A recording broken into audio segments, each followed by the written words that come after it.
Ke menduar ndonjëherë pasi të mbaron një SDI? Ke në plan diçka tjetër apo po fokusohesh? Jo, patjetër që kam në plan. Nuk është se jam natyrë që dua të parashikoj të ardhmen ose të eci në të ardhmen, dua të bëj mirë atë që po bëj tani, po gjithmonë kam një paraprgatitje të vogël, kam një plan B, domethënë. Patjetër që jam duke menduar për diçka.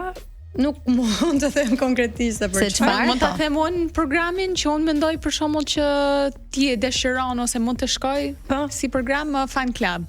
Big Brother Fan Club. Doje ti ta prezantoje, ta drejtoje si program? Tani, me thënë të drejtën, patjetër që po. Patjetër që po, nëse do të më besoj do isha shumë e lumtur, po unë nuk jam natyra që i ngacmoj njerëzit ose që shkoj i them dikujt që hey shiko, jam dhe unë, a do më konsiderosh, sepse mendoj që sidomos në këtë moment që jemi, askush nuk e ka nevojën që ti dalësh përballë ti thuash shiko se jam dhe unë këtu. Ti din vlerat, pak a shumë e din tani edhe aftësinë në moderim, kushdo që e ka kompetencën e përzgjedhjes, edhe nëse e meritoj edhe s'ka që thjesht.